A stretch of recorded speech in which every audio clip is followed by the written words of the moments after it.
আমার রাসূলের ঘরে পয়সা ছিল না, টাকা ছিল না, এয়ার কুলারের কন্ডিশন ছিল না, টাইস সিরামিক ছিল না, কিচ্ছু নয়, কিন্তু ঘর ছিল প্রেম মহব্বত আর ভালোবাসায় ভরা। এই জন্যই ঘরটা ছিল জান্নাতের টুকরা। আমাদের ঘরে সব আছে কিন্তু শান্তি নাই, কারণ ঘরটা হয়েছে জাহান্নামের গর্ত। ঠিক কিনা বলে? এই জন্য আল্লাহর ওয়াস্তে আজকের থেকে ট্রাই করেন, ঘরে বউরে সালাম দিবেন তো?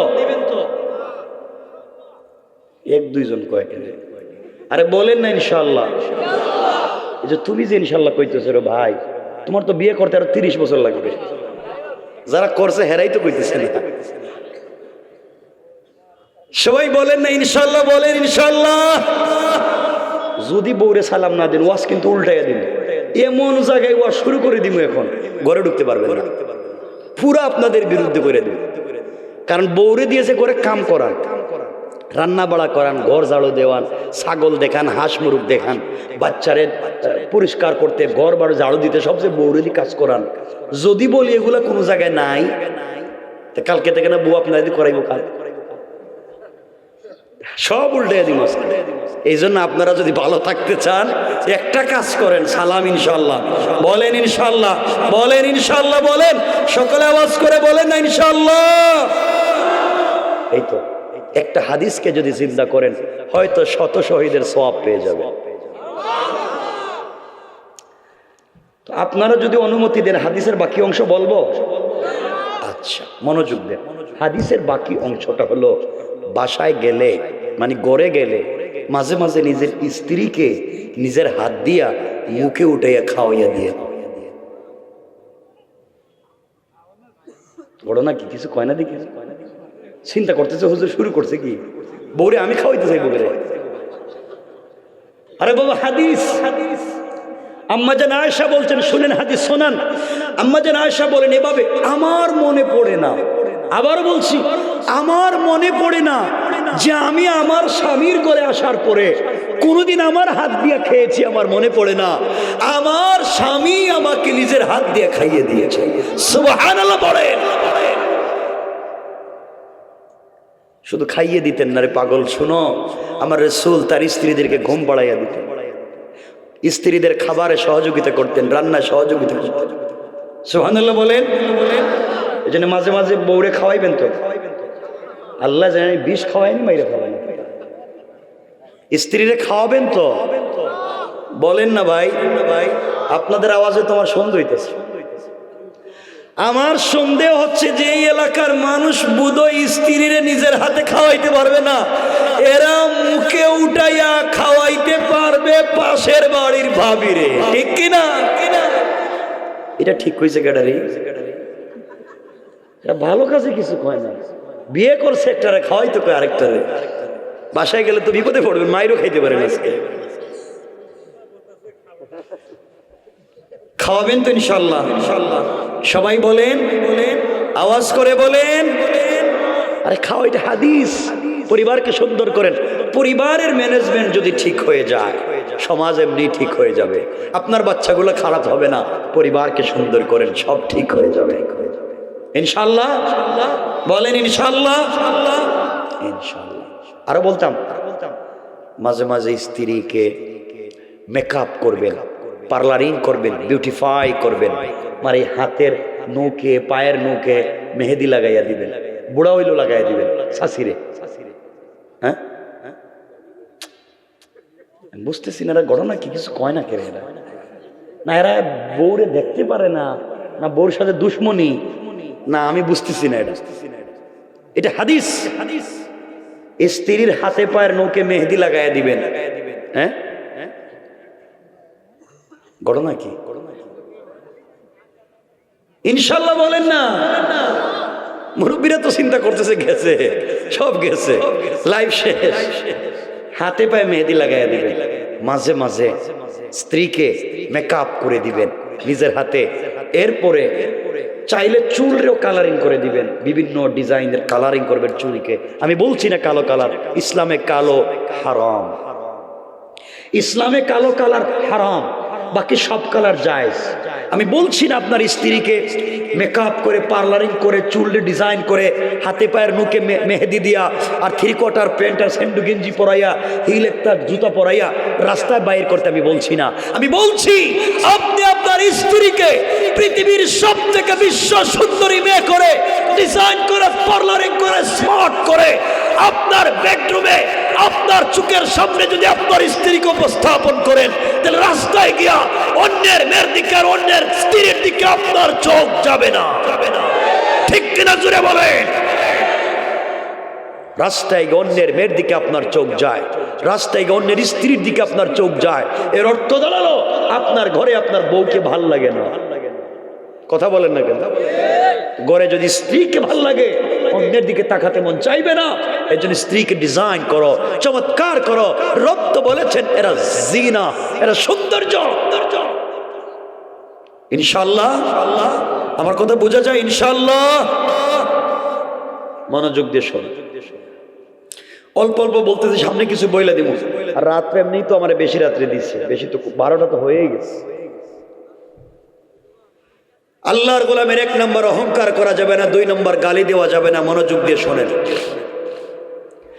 আল্লাহর গোলামের 3 নম্বর গুণ আল্লাহ বললেন, ওয়াল্লাযীনা ইয়াবিতুনা লিরাব্বিহিম সাজ্জাদাও ওয়া কিয়ামা। আল্লাহ রাব্বুল ইজ্জত ওয়াল জালাল বলছেন, মুসলমানেরা, এই দুনিয়ার জমিনে যারা আমি আল্লাহর গোলাম দাবি করবে, আশিক রাসূল দাবি করবে, আমি আল্লাহর গোলাম নিজেকে মনে করবে, বান্দারে আমি আল্লাহর গোলামের 3 নম্বর গুণ হলো গোলাম বিপদে পড়ে গেলে রুকু করবে আমার পায়ে, সিজদা করবে আমার পায়ে। সুতরাং এই পৃথিবীর জমিনে আপনি যদি আল্লাহর কাছ থেকে কোনো জিনিস আদায় করতে চান আর আল্লাহর কদমে সিজদায় পড়ে যান, আল্লাহ বলেছেন, গোলাম রে, সিজদা থেকে মাথা ওঠাবার আগে আগে আমি আল্লাহ বান্দার জিন্দেগির সবগুলা দোয়াকে কবুল করে নে। সুবহানাল্লাহ জোরে পড়েন। চমৎকার ছোট্ট একটা ঘটনা আপনাদের সামনে বলতে চাই। আল্লাহর গোলাম যদি কেউ দাবি করে আর আল্লাহর কদমে সিজদায় পড়ে যায়, সিজদার মাধ্যমে আল্লাহর কাছ থেকে কেমনে জিনিস আদায় করা যায়, কিতাবের নাম মনে রাখবেন। আল্লামা জুলফিকার নকশবন্দি খুতুবাতে জুলফিকারে চমৎকার করে কথাগুলা নিয়ে এসেছেন। তারিখে ইবনে জারির তাবারিতে লম্বা করেছে। আমি ছোট্ট করে আপনাদের কাছে বলে দেই, এই দুনিয়ার জমিনে পয়গম্বর আরবি হাবিবুল্লাহ, দুনিয়ার জমিনে আল্লাহ তাআলা এখনো কাউকে সৃষ্টি করে নাই, একমাত্র কেবলমাত্র জিবরিল আমিনকে তৈরি করলেন। কথাগুলো বাবা দিল দিয়ে শোনো। জিবরিল আমিন আল্লাহর কাছে ডাক দিয়ে বলছেন, আল্লাহ তাআলা সৃষ্টির মধ্যে আমি আছি আর স্রষ্টা আপনি, আর কেউ নাই। আমি চাই না কোনোদিন আপনি আমার উপরে অসন্তুষ্ট হয়ে যান, আমি চাই সব সময় আপনি আমার উপরে সন্তুষ্ট থাকেন। আয় আল্লাহ তাআলা কি করলে আপনি খুশি থাকবেন জানতে চাই। এই পৃথিবীতে কোনোদিন আপনি আমার উপরে সন্তুষ্ট হবেন না। আল্লাহ রাব্বুল ইজ্জত ওয়াল জালাল ডাক দিয়ে বলছেন, জিবরাইল, এই পৃথিবীতে আমি যা সৃষ্টি করেছি আর যা করি নাই, আরশ, কুরসি, লৌহ কলম, জান্নাত, জাহান্নাম, জিন্নাত, ইনসান, ফেরেশতা, যা সৃষ্টি করেছি আর যা সৃষ্টি করলাম না, সব যদি কেউ আমাকে দিয়ে দেয়, আমি আল্লাহকে সন্তুষ্ট করা যাবে না। কিন্তু বান্দা যখন আমার কদমে সিজদায় পড়ে যায়, ওই একটা সিজদার মাধ্যমে আমি আল্লাহ খুশি হয়ে যায়। এবার জিবরাইল বলছেন, আল্লাহ তাআলা, তাহলে আর কোনোদিন আপনি আমার উপর অসন্তুষ্ট হতে পারবেন না। এমন একটা কাজ এই মুহূর্তে আমি করতে চাই, আর কোনোদিন আপনি আমার উপর অসন্তুষ্ট হবেন না। এই বলে জিবরিল আমিন আল্লাহর কদমে সিজদায় পড়ে গেলেন। কিতাবের নাম মনে রাখবেন, আল্লামা উবাইদুল্লাহ সিন্দি ইনকিলাবি তাফসীরে তিনি বলেছেন, কে বলেছেন? জিবরিল আমিন সেজদা করলেন 30,000 বছর। আর কেউ বলেছেন জিবরিল আমিন আল্লাহর কদমে একাধারে সেজদা করলেন 30 লক্ষ বছর। দীর্ঘ 30 লক্ষ বছর আল্লাহর কদমে সেজদায় পড়ে ডাক দিয়ে শুধু একটা কথা আল্লাহকে বলেছে, আল্লাহ আপনাকে আমি সন্তুষ্ট করতে চাই, আপনাকে আমি খুশি রাখতে চাই। আল্লাহ রাব্বুল ইজ্জতুল জালাল জিবরিল আমিনকে বলছেন মাথা উঠাও। জিবরিল আমিন মাথা উঠাইয়া দিয়েছেন। আল্লাহ তাআলা জানতে চাইলেন জিবরাইল এত লম্বা সেজদার কারণ কি? জিবরাইল বলছেন আল্লাহ তাআলা জানতে চাই আপনি আমার উপরে খুশি হলেন কিনা।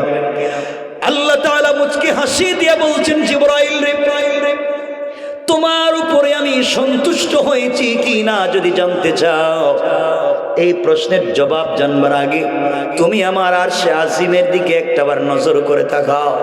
জিবরিল আমিন আল্লাহ তাআলার আরশে আজিমের দিকে তাকালেন। আল্লাহ তাআলার আরশে আজিমের স্ট্রাকচার ডিজাইনের দিকে তাকালেন। ওখানে তাকাইয়া দেখে লেখা আছে লা ইলাহা ইল্লাল্লাহ মুহাম্মাদুর রাসূলুল্লাহ। জিবরাইল আল্লাহকে ডাক দিয়ে বলছেন, আল্লাহ 30 লক্ষ বছরের সেজদা করেছি আপনার কদমে, কোনদিন মাথা উঠাই না। বলেন না, আপনি বলেন না আমাকে আপনি সন্তুষ্ট হয়েছেন কিনা। জানতে চাইলাম সন্তুষ্ট হলেন কিনা। আপনি আমাকে দেখাইয়া দিলেন কালিমা, আমি জানতে চাই ব্যাপার কি। আল্লাহ বললেন জিবরাইল রে, এই কালিমার ভিতরে তোমার প্রশ্নের জবাব রয়েছে। আয় আল্লাহ জানতে চাই কেমনে।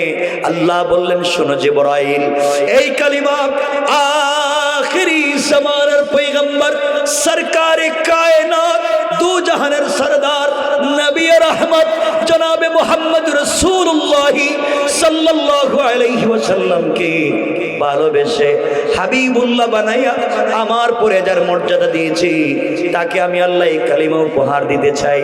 ও জিবরাইল, এই জন্যে তোমাকে দেখাইয়া দিলাম, শোনো এই কালিমা আমি যেই পয়গম্বরকে দিব, আখিরি জামানার পয়গম্বরের আখিরি জামানার উম্মতেরা আর আমার আখিরি জামানার গোলামেরা দুনিয়ায় যাওয়ার পরে তারা কমপক্ষে প্রতিদিন নামাজ পড়বে 5 ওয়াক্ত। কয় ওয়াক্ত? সবাই বলেন।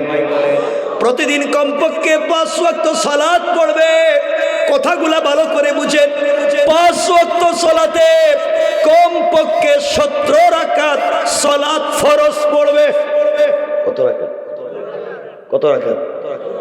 ফজরের সালাত 2 রাকাত, জোহরের 4 রাকাত কত হলো? আসরের 4 কত হলো? বলেন বলেন। মাগরিবের 3 কত হলো?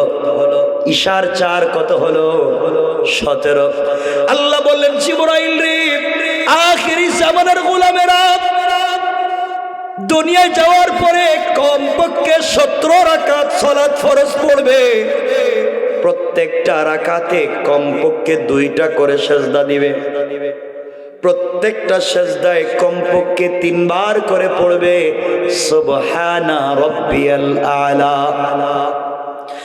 ও জিবরাইল, আমার কোন গোলাম সেজদার মধ্যে গিয়ে যখন একবার পড়বে সুবহানা রাব্বিয়াল আলা, জিবরাইল রে একবার যখন পড়বে সুবহানা রাব্বিয়াল আলা, তুমি 30 লক্ষ বছর সেজদায় পড়ে যে শান মান আর মর্যাদার মালিক হতে পারলা না, আখিরি জামানার গোলামেরা সেজদায় গিয়ে একটা বার যখন পড়বে সুবহানা রাব্বিয়াল আলা, তার ওই একবারের সুবহানা রাব্বিয়াল আলার মর্যাদা তোমার 30 লক্ষ বছরের সেজদার চাইতে আমি আল্লাহর কাছে বেশি ভারী হয়ে যায়। জিবরাইল, দুনিয়ায় কোনো জিনিস দিয়ে আমাকে খুশি করা যায় না, একমাত্র আমার কদমে সেজদা দিয়ে সন্তুষ্ট করা যায়। কেমনে সন্তুষ্ট করা যায় ওই তো বলে দিলাম। আপনারা যদি বসেন ছোট্ট করে আপনাদেরকে বলে দিব, সেজদায় গিয়া যদি আপনারা এমন জিনিসও চেয়ে ফেলেন যা দুনিয়ায় নাই, আল্লাহ ওয়াদা দিয়েছেন গোলাম রে, সেজদার মাধ্যমে যদি আমার সঙ্গে সম্পর্ক করতে পারো, আমি আল্লাহ তাআলা জান্নাত থেকে হলো তোমার জন্য জিনিসের ব্যবস্থা করে দিতে পারি। পড়েন সুবহানাল্লাহ, আল্লাহু আকবার বলেন। মনে রাখবেন, কথায় বলে ফেলতেছি 1 মিনিট একটা কথা। এই পৃথিবীতে আমরা চাইলে কাউকে 100% সন্তুষ্ট করতে পারবো না। আপনি যদি চান আপনার ইউনিয়নের সবাইকে খুশি করতে, আপনি পারবেন না। আমরা 100 বছর যদি চাই আমাদের পরিবারকে সন্তুষ্ট করতে, আমাদের মা বাপকে, আমাদের স্ত্রীকে, সন্তানকে আমরা সন্তুষ্ট করতে পারবো না। 100 বছর যদি আপনি পরিবারের জন্য কাজ করে যান, স্ত্রী সন্তান বলবে আপনি আমাদের জন্য কিছুই করেন নাই, সব করেছেন আপনি আপনার ভাই বোনের জন্য। ভাই বোন বলবে আপনি আমাদের জন্য কিছুই করেন নাই, আপনি জিন্দগিতে যা করেছেন সব করেছেন আপনি আপনার স্ত্রী আর সন্তানের জন্য। কথা বলছেন না কেন? এক কথাই, পৃথিবীতে আপনি কাউকে 100% সন্তুষ্ট করতে পারবেন না। কিন্তু রব বলেছেন, গোলাম তোমাকে যদি আমি 100 বছরের হায়াত দেই, তাবরানি আনাস ইবনে মালিক আল আনসারী রাসূল পাককে আল্লাহ বলেছেন, কেউ যদি 100 বছরের হায়াত পায় আর 99 বছর 11 মাস 29 দিনও নাফরমানি করে, হায়াতে জিন্দেগি বাকি আছে মাত্র 1 দিন অথবা 1 ঘন্টা, এর ভিতরেও যদি তওবা করে সিজদায় পড়ে যায়, রব বলেছেন কেউ না শুনলেও আমি শুনবো, কেউ না বুঝলেও আমি বুঝবো, কেউ ব্যথা না দেখলেও আমি দেখব, কথা দিলাম সব ক্ষমা করে আমার কুদরতের কোলে উঠাইয়া জান্নাতের ফয়সালা করে দিলাম। এজন্য খুশি করার জায়গা আছে। রবকে খুশি করবার সহজ পদ্ধতি হচ্ছে সাজদা। আমরা এখানে কিছু কথা শুনবো ইনশাআল্লাহ, আশা করছি আপনাদের কষ্ট হবে না। আজকের প্রোগ্রামের যিনি প্রধান অতিথি ছিলেন জনাব তানভীর হাসান ছোট মনির, আপনাদের মাননীয় জাতীয় সংসদ সদস্য 131 টাঙ্গাইল 2 গোপালপুর ভুয়াপুর। আজকের প্রোগ্রামের বিশেষ অতিথিবৃন্দ, আমন্ত্রিত হযরত উলামায়ে কেরাম, মুরব্বিয়ানে আযম, পর্দার অন্তরালে অবস্থানরত আমার সম্মানিত শ্রদ্ধেয় মা ও বোনেরা, বিশেষ করে আগামী দিনের জাতীয় দিকপাল, ভবিষ্যৎ জীবনের জাতির কাণ্ডারি, কলিজার টুকরা ছাত্র তরুণ যুবক বন্ধুগণ, আলোচনার শুরুতেই আমার পক্ষ থেকে সকলকে আন্তরিক মোবারকবাদ, শুভেচ্ছা জানিয়ে আল্লাহ পাক রব্বুল ইজ্জত ওয়াল জালালের শাহী দরবারে শুকরগুজার হচ্ছি যে আল্লাহ আমাদেরকে আজকে মোবারক তাফসীরে একত্রিত করেছেন। সবটুকুন ভালোবাসা, আবেগ, শ্রদ্ধাকে উজাড় করে শুকরগুজার হচ্ছি। সকলে পড়ছি আলহামদুলিল্লাহ। আপনারা সকলে ভালো আছেন? আল্লাহ পাক আমাদেরকে ভালো রেখেছেন এবং বিশ্বাস করি আগামীতে আরো বেশি ভালো রাখবেন ইনশাআল্লাহ। খুব বেশি কথা বলবো না, আপনারা অনেক কথা শুনেছেন, বুজুর্গ উলামায়ে কেরাম কথা বলেছেন। আমি কোরআনে কারীমের 19 নম্বর পারা 25 নম্বর সূরা আল ফুরকানের 65 নম্বর আয়াত থেকে কিছু তেলাওয়াত করেছি। রব এখানে কিছু কথা বলেছেন, আমরা রবের সাথে কথাগুলো শেয়ার করব, আমরা একে অপরের সাথে কথাগুলো শেয়ার করব ইনশাআল্লাহ। আপনারা যদি আমাকে বলেন আমরা শুরু করতে পারি। ঠিক আছে তো? শুরু করব আমরা। আল্লাহ পাকের কাছে সাহায্য চেয়ে, শয়তানের ওয়াসওয়াসাত থেকে আল্লাহর কাছে সাহায্য কামনা করে আমরা শুরু করছি। আপনাদের কাছে আলোচনার পূর্বে দুটো প্রশ্ন করব, আশা করছি আপনারা সচেতন এলাকার নাগরিক হিসেবে আমার প্রশ্নের জবাব দিবেন। মনোযোগ দিয়ে আমার কথাগুলো শুনবেন, সুযোগ থাকলে কাগজে কলমে লিখে রাখবেন, যদি সুযোগ থাকে তো রাগ করবেন না, শুধু শুনবেন। আপনাদের কাছে আমার 1 নম্বর প্রশ্ন জানবার বিষয়, আপনারা যারা এখানে বসে আছেন সকলে মানুষ কিনা? সকলে বলেন। কেমনে বুঝলেন? আপনারা যে অন্য কোনো প্রজাতির প্রাণী নয়, আপনারা মানুষই, এটা বুঝলেন কেমনে? কিছু বলছেন না? জি, আমি এমন কোনো আলোচক নই বাবা যে আমি শুধু কথা বলেই যাব, এই দায়িত্ব নিয়ে এখানে বসে নেই। আমার কথা বোঝানো পর্যন্ত আমি কথা বলবো। বলেন আপনারা মানুষ কেমন? এইগুলা বাদ দেন, এই আবেগের কোনো কথা আমার কাছে কাজ হবে না।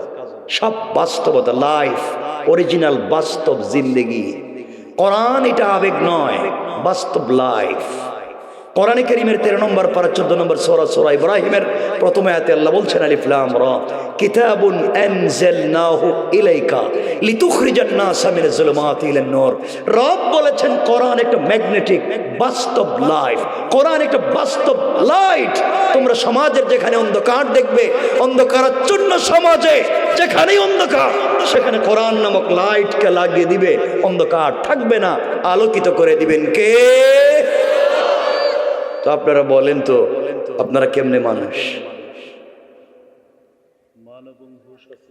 বলেন না, আপনারা বলেন কেন? আপনারা কি জাতি, কি আপনারা বুঝতেছেন না? আপনারা বলতে পারেন আপনাদের হাত আছে, পা আছে, পঞ্চ ইন্দ্রিয় আছে, নাক, কান, চোখ, মুখ আছে, দেখতে মানুষের মতো মনে হয়। এই জন্যে আমরা মানুষ, কথাও বলি মানুষের মতো, হাঁটিও মানুষের মতো, দেখতেও লাগে মানুষের মতো, এজন্যে মনে হয় আমরা মানুষ। রব বলেছেন উলাইকা কাল আনআম, কিছু প্রাণীর হাত আছে, পা আছে, পঞ্চ ইন্দ্রিয় আছে, দেখতে মানুষের মতো মনে হয়।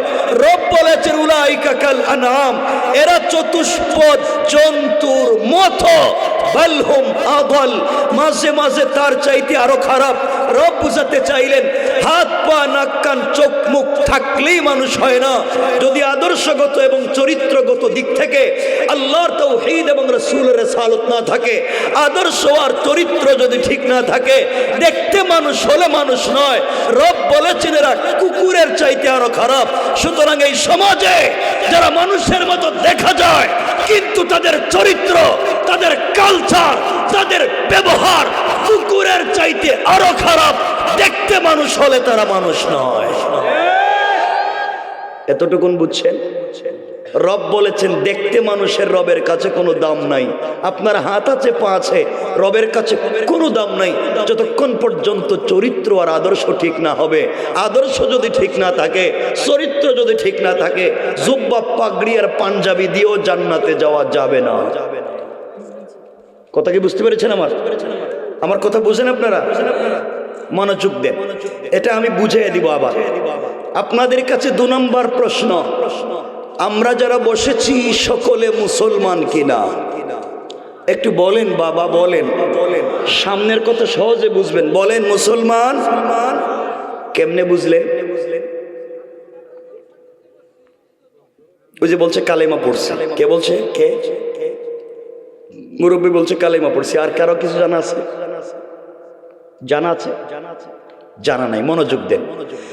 আমি আল্লাহ পাকের জাত ও সিফাতের নামে কসম করে বলছি, শুধুমাত্র কালিমা জানলে, কালিমা বুঝলে, কালিমা পড়লে মুসলমান হওয়া যায় না। আবারও বলছি, কালিমা পড়লে, কালিমা জানলে, কালিমা বুঝলেই মুসলমান হওয়া যায় না। যারা ইউনিভার্সিটিতে পড়েছেন অথবা ইউনিভার্সিটিতে পড়ছেন, আপনারা জানেন ইসলামিক স্টাডিজে, ইসলামিক হিস্টোরিতে অনেক স্টুডেন্ট, অনেক ছাত্র ছাত্রী পাওয়া যায় ইসলামিক স্টাডিজে পড়ে মুসলমানদের পাশাপাশি হিন্দু, খ্রিস্টান নাই? আছে। আমার যে হিন্দু ভাই বোন, আমার যে হিন্দু ভাই বোন, তারা মাস্টার্স করতে গেল, তারা কোরআন গবেষণা করেছে, তারা থিসিস করেছে, অ্যানালাইজ করেছে, ট্রিপল MA করেছে, MPhil করেছে, তারা গবেষণা করে ডক্টরেট ডিগ্রি নিয়েছে। আমি জানতে চাই, যারা কোরআন গবেষণা করে ডক্টর হয়েছে তারা কম জানে না বেশি জানে? বলেন, কম বুঝে না বেশি বুঝে? কম পড়ছে না বেশি পড়ছে? তাহলে যেই হিন্দু ভাই বোন কোরআন গবেষণা করে, কোরআন থিসিস করে, কোরআন অ্যানালাইজ করে ডক্টর হয়েছে, তারা মুসলিম? বলেন মুসলিম? কেন নয়? তারা কোরআন জানে নাই, কোরআন বুঝে নাই, কোরআন পড়ে নাই। তারা কোরআন জানছে, বুঝছে, পড়ছে, গবেষণা করে ডক্টরও হয়েছে, এরপরও মুসলমান নয়। কেন? তাদের কোরআন গবেষণার সাথে নাই আল্লাহর তাওহীদ, কোরআন গবেষণার সাথে নাই রাসূলের রিসালাত। বুঝা গেল আল্লাহর তাওহীদ আর রাসূলের রিসালাত বিবর্জিত। কোরআন গবেষণা, কোরআন জানা, কোরআন বুঝা, কোরআন পড়ো কাউকে মুসলমান বানাতে পারে। এতটুকুন বুঝছেন? আমার কথা কি বুঝেন আপনারা? মনোযোগ দেন। এখানে কে বলছেন আমরা তো নামাজ পড়ি এই জন্য মুসলিম? আমি আল্লাহ পাকের জাত ও সিফাতের নামে আবারও শপথ করে বলছি, আপনি নামাজ পড়লেই শুধু মুসলমান নয়, এই নামাজ দিয়েই আপনি জান্নাতে যেতে পারবেন না। রসুলে পাকের পিছনে অনেকেই সালাত পড়েছে, মাঝে মাঝে ইকামত দিয়েছে, রসুলের দস্তারখানে খাবার খেয়েছে। তোমার কমে যায় কেন? আর কেস কেস করে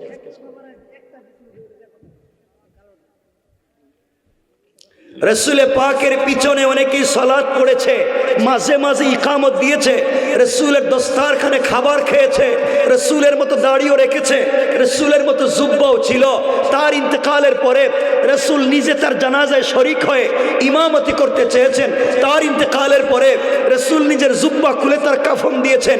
এরপরে আল্লাহ বলছেন পয়গম্বরে আরবি, আপনার মুসল্লি, আপনার দস্তারখানের সাথী, আপনার জুব্বা নিয়ে কবরে, ইয়া রাসূলুল্লাহ একটা জুব্বা নয় 100 জুব্বা দিয়ে কাফন দিতে পারেন, একবার নয় আপনি 1,00,000 বার তার জানাজার ইমামতি করতে পারেন, কিন্তু আমি রব তাকে জান্নাত দিব না। কি বুঝলেন? রাসূলের মুসল্লি, রাসূলের দস্তারখানের সাথী, রাসূলের পবিত্র জুব্বা নিয়ে কবরে গেছে, রাসূল নিজে তার জানাজায় শরীক, এরপরেও আল্লাহ জান্নাতি বলছেন না জাহান্নামী? কথা বলেন না কেন? তাহলে আপনি কোন ইমামের পিছনে আপনি নামাজ পড়ছেন? কার জুব্বা নিয়ে আপনি ঘুরতেছেন? ও বেচারা রাসূলের জুব্বা নিয়েও জাহান্নামী। অপরাধ তার দিলে যা ছিল বাহিরে তা ছিল না, বাহিরে যা দেখা যায় দিলে তার বিশ্বাস ছিল না, আর যেই জিনিসের দিলে বিশ্বাস ছিল ওটা বাহিরে প্রকাশ করত না। তার নাম ছিল আব্দুল্লাহ ইবনে উবাই ইবনে সেলুল। সে রাসূলের মুসল্লিও ছিল, রাসূলের দস্তারখানের সাথীও ছিল, দাড়িও ঠিক ছিল, এরপরও জাহান্নামী। অপরাধ দিলের বিশ্বাস বাহিরে ছিল না, আর বাহিরের বিশ্বাস দিলে ছিল না। এবার আপনারা আমার কথা বুঝতেছেন না? ওই যে আপনারা যে ভাব ভঙ্গি ধরে বসে রয়েছেন আমার সামনে, দাড়ি, টুপি, জুব্বা, পাগড়ি, পাঞ্জাবি, এই যে ভাব ভঙ্গি ধরছেন বাহিরে, আসলে ভিতরে আপনারা কারা? এই ভাব ভঙ্গি ধরে জান্নাতে যাওয়া যাবে না।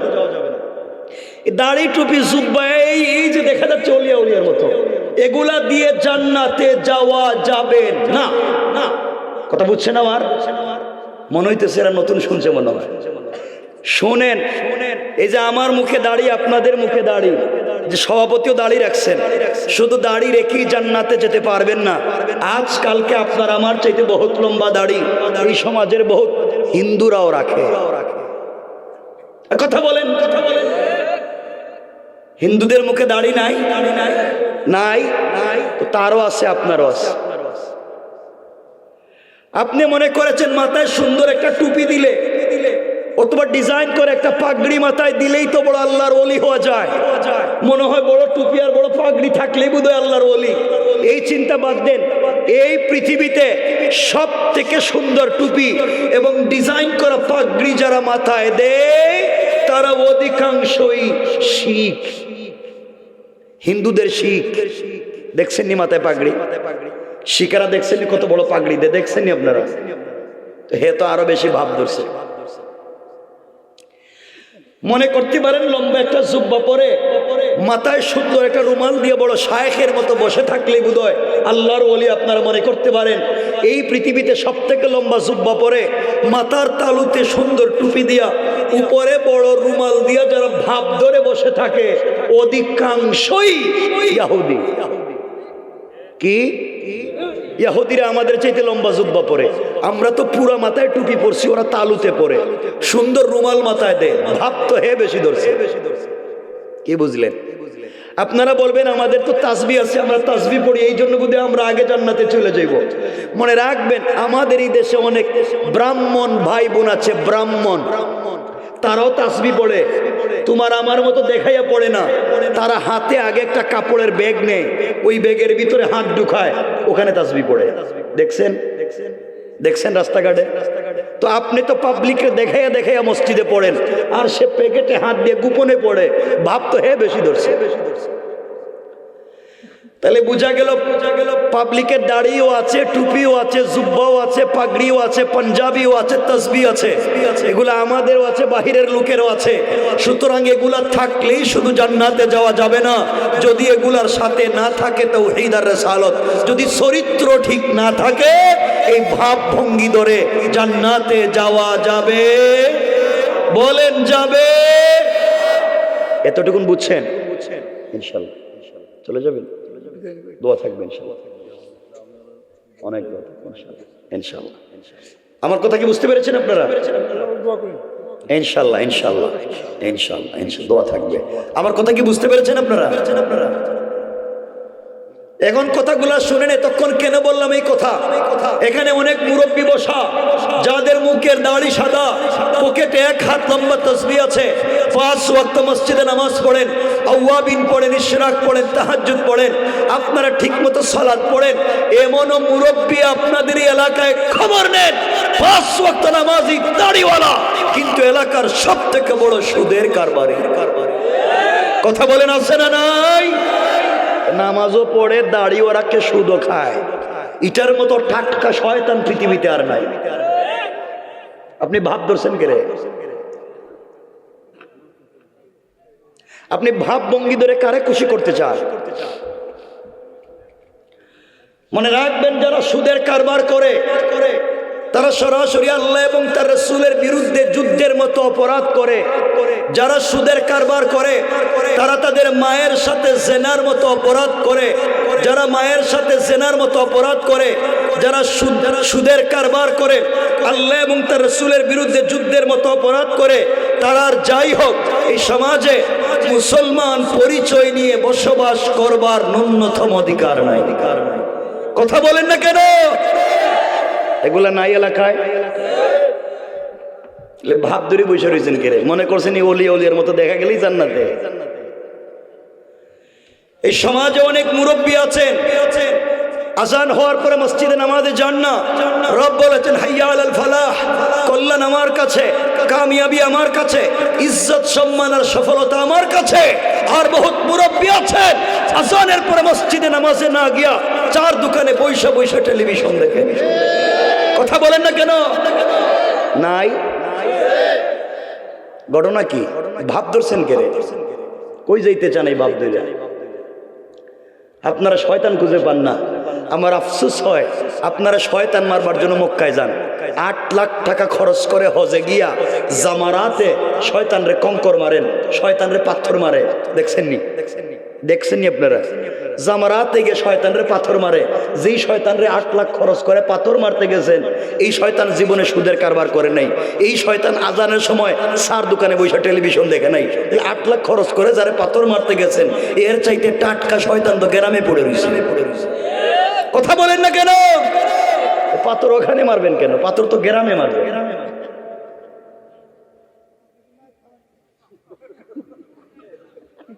আমার কথা বোধহয় খারাপ লাগতেছে আপনাদের? অসুবিধা হচ্ছে?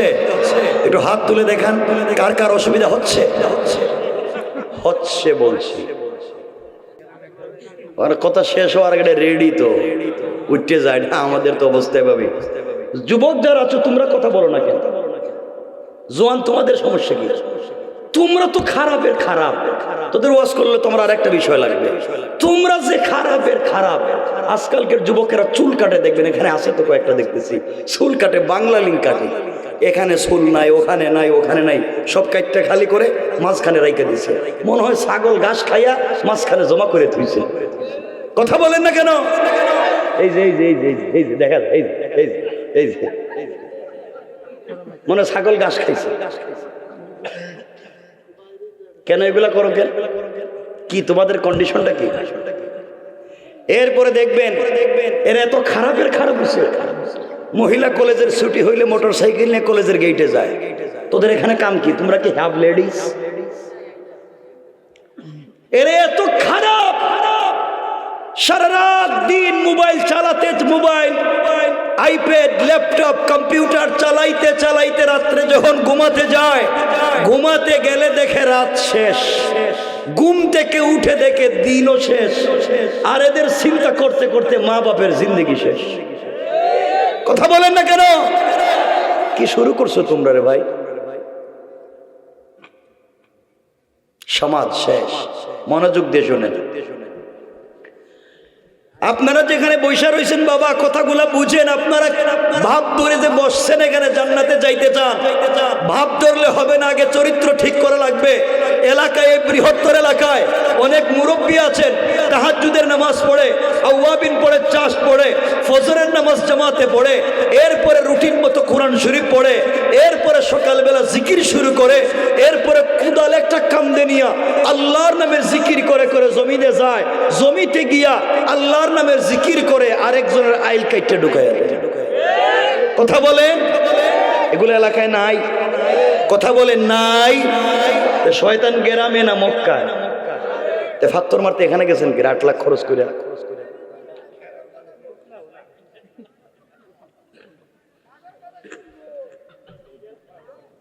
আমার দিকে থাকান।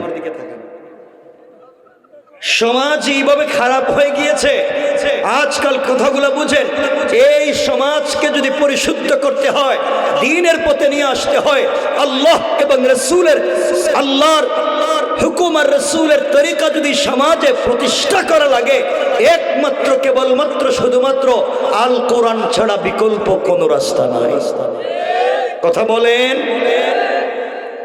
মনোযোগ দিয়ে শোনেন। আমরা সংক্ষেপে সামনের দিকে যাই।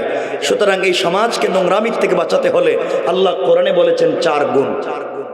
কয় গুণ? সবাই বলেন। মনোযোগ দিয়ে শোনেন আমার মুসলমান বন্ধুগণ, গভীর মনোযোগ, মনোযোগ। আল্লাহ রাব্বুল ইজ্জত ওয়াল জালাল কোরআনে কারীমের 19 নম্বর পারা, 25 নম্বর সূরা, সূরা আল ফুরকানের 63 নম্বর আয়াত থেকে আমার আল্লাহ বলতে লাগলেন, ওয়া ইবাদুর রাহমানিল্লাযীনা ইয়ামশুনা আলাল আরদি হাওনা।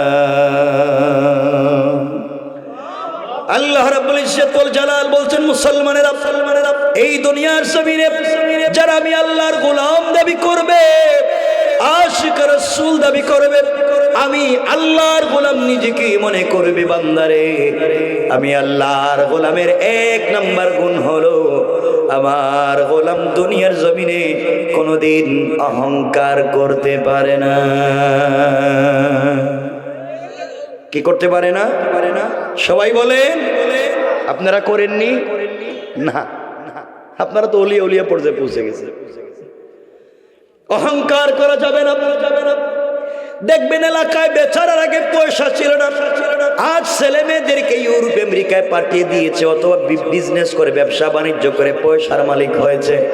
এলাকার নতুন পয়সাওয়ালা, এলাকার নতুন টাকাওয়ালা দেখবেন সমাজে চলতে গেলে সে গ্রামের মানুষের চিনেই না। কথা বলেন না কেন? আপনি যদি সম্পদের কারণে, আপনি যদি টাকার কারণে দুনিয়ার জমিনে অহংকার করেন, আমার আল্লাহ চাইলে 10 তলা থেকে থাবড়াইয়া গাছতলায় নামাইয়া দিতে পারে। আর আপনি যদি অহংকার ছেড়ে দিতে পারেন, আমার আল্লাহ চাইলে গাছতলা থেকে, বাঁশতলা থেকে কান ধরে 10 তলার মালিক বানাইয়া দিতে পারে। ঠিক কিনা বলেন? এজন্য অহংকার করা যাবে? বলেন না যাবে? এতটুকু মনে রাখবেন। এখন যদি আমরা শুরু করি অহংকার করলে হবে কি, অহংকার ছেড়ে দিলে লাভ কি? আমাদের লাগবে 2.5 ঘন্টা। সুতরাং এই বিষয়টা এখানে রাখলাম, শুধু এতটুকু মনে রাখবেন যে অহংকার করা যাবে। মনে থাকবে তো? আল্লাহর গোলামের 2 নম্বর গুণ আল্লাহ বললেন, ওয়া ইযা খাতাবাহুল জাহিলুনা ক্বালু সালামা। আল্লাহ রাব্বুল ইজ্জত যারা আমি আল্লাহর গোলাম দাবি করবে, আশিক রাসূল দাবি করবে, আমি আল্লাহর গোলাম নিজেকে মনে করবে, বান্দারে আমি আল্লাহর গোলামের 2 নম্বর গুণ হলো আমার গোলামকে কেউ গালি দিলে গালির জবাব দিবে না, আঘাত করলে আঘাতের জবাব দিবে না, গীবত শিকায়াত সমালোচনা করলে জবাব দিবে না, বরং আমি আল্লাহর গোলামকে কেউ যদি গালি দেয় আমার গোলাম গালির জবাবে গালি না দেয়া ওই ব্যক্তির জন্য শান্তি আর সালামতের দোয়া করে যায়। পড়েন সুবহানাল্লাহ। তাহলে আল্লাহর গোলামের 2 নম্বর গুণ, গালি দেওয়া যাবে। কথাগুলো বুঝতে পারতেছেন আপনারা? গালি দেওয়া যাবে যাবে না। কেউ যদি গালি দেয় আমরা বিনিময়ে শান্তির দোয়া করব, সালাম দিব। বলেন ইনশাআল্লাহ, বলেন ইনশাআল্লাহ। সালাম দিব তো ইনশাআল্লাহ? ইনশাআল্লাহ সালাম দিব তো ইনশাআল্লাহ? আমরা এত খারাপ হয়ে গিয়েছি, শুধু আপনারা না আমরাও। দেখবেন এলাকায় যিনি বড় হুজুর হয়ে যান, এলাকার বড় হুজুর মানে এই এলাকার বড় হুজুর, অধিকাংশ সময় দেখবেন তিনি আর পাবলিকরে সালাম দেন না। না আমি বড় হুজুর, আমি সালাম দিব কেরে, আমারে সালাম দেব। কথা বলেন না কেন? সালাম দিলে নেয় না। মুসাফার জন্য যদি হাত দেন, এদিকে বড় হুজুর যাইতেছে, আপনি চিন্তা করলেন ওয়াজে শুনছি বড় বড় হুজুরদের সঙ্গে মুসাফা করলে সগীরা গুনাহ মাফ হয়, কোন হুজুর একটু মুসাফা কয় না, না ও ঠান্ডা লাগতেছে, হাত দিতে চায় না। কিন্তু মুসাফার সময় যদি বড় হুজুরের হাতে একটু হাদিয়া দিতে পারেন, হাদিয়া, হাদিয়া বুঝছেন আপনারা? বুঝছেন আপনারা? কিছু একটা হাতে দিতে পারেন, থ্যাংক ইউ, ভেরি গুড, আবার আইসেন আরো দিয়ে। কথা কন, আপনি কি শুরু করছেন এই সমাজে?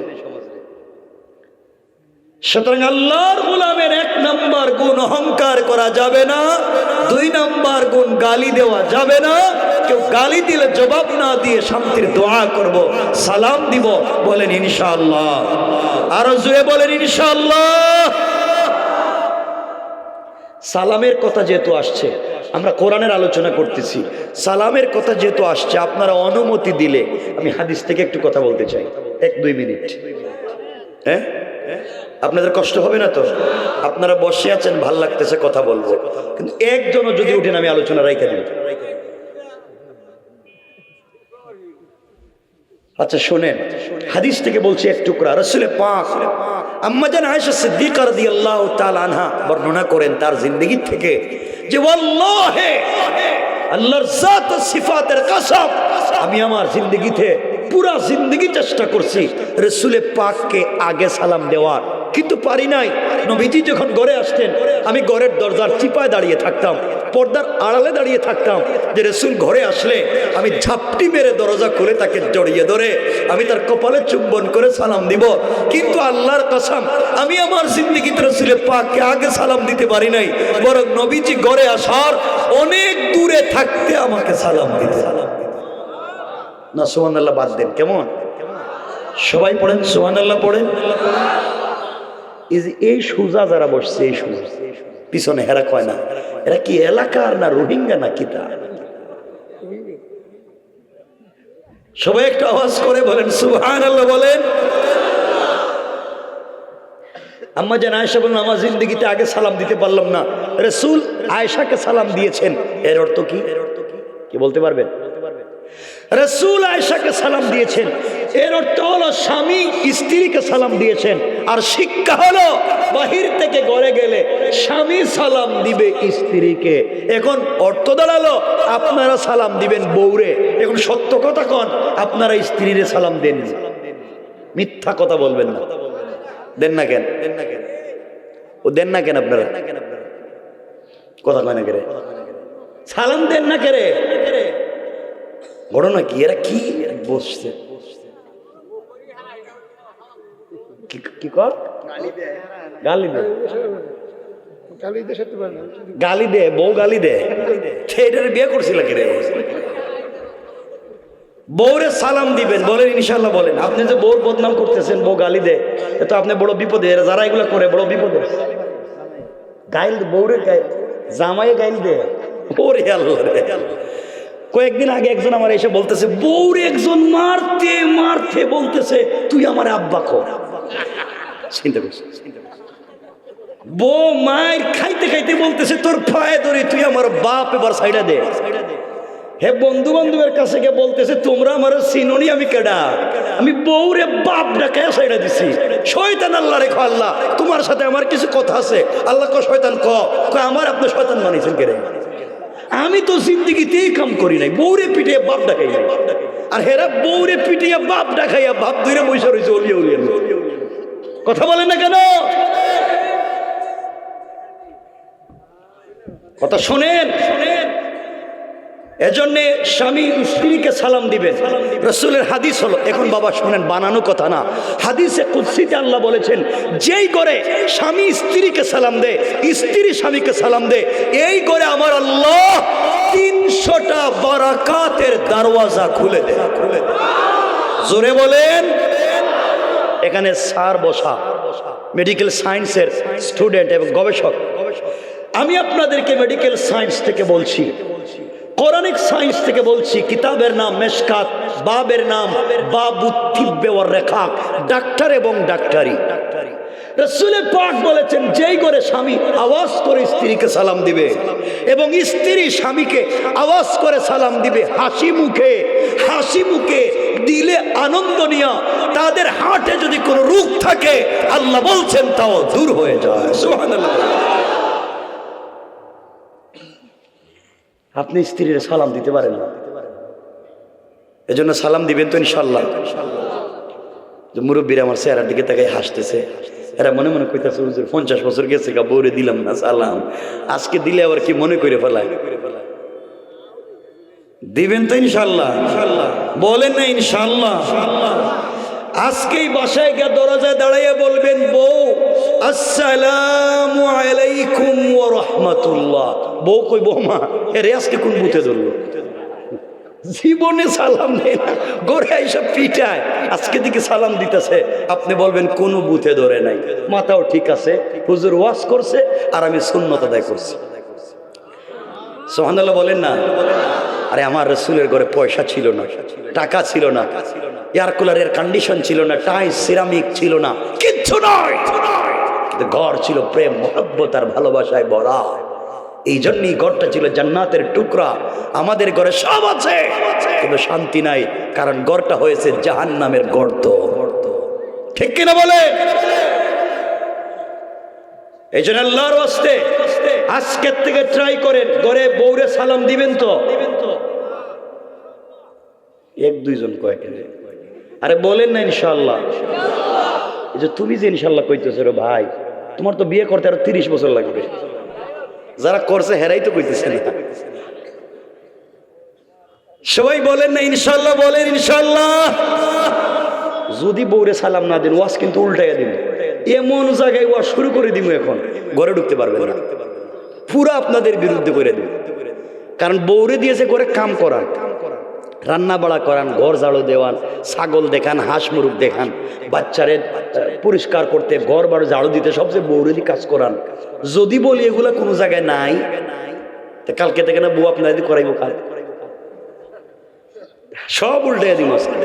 এই জন্য আপনারা যদি ভালো থাকতে চান একটা কাজ করেন, সালাম ইনশাল্লাহ বলেন, ইনশাল্লাহ বলেন, ইনশাল্লাহ বলেন, সকলে আওয়াজ করে বলেন না ইনশাল্লাহ। এই তো একটা হাদিসকে যদি চিন্তা করেন হয়তো 100 শহীদের সওয়াব পেয়ে যাবে। তো আপনারা যদি অনুমতি দেন হাদিসের বাকি অংশ বলবো। আচ্ছা মনোযোগ দেন। হাদিসের বাকি অংশটা হলো বাসায় গেলে, মানে গড়ে গেলে মাঝে মাঝে নিজের স্ত্রীকে নিজের হাত দিয়া মুখে উঠাইয়া খাওয়াইয়া দিয়ে। ঘটনা কি কিছু কয় না? দেখি চিন্তা করতেছে হুজুর শুরু করছে কি বউরে আমি খাওয়াইতে চাইবো রে? আরে বাবা হাদিস, আম্মা জান আয়েশা বলছেন, শুনেন হাদিস শোনান। আম্মা জান আয়েশা বলেন এভাবে, আমার মনে পড়ে না, আবার বলছি আমার মনে পড়ে না যে আমি আমার স্বামীর ঘরে আসার পরে কোনোদিন আমার হাত দিয়ে খেয়েছি, আমার মনে পড়ে না। আমার স্বামী আমাকে নিজের হাত দিয়ে খাইয়ে দিয়েছে। সুবহানাল্লাহ বলেন।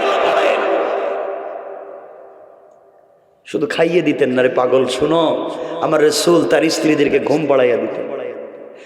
স্ত্রীদের খাবারে সহযোগিতা করতেন, রান্নায় সহযোগিতা করতেন। সুবহানাল্লাহ বলেন।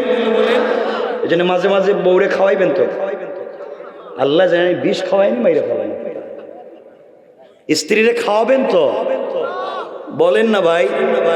আপনাদের আওয়াজে তোমার সন্দেহ হইতেছে।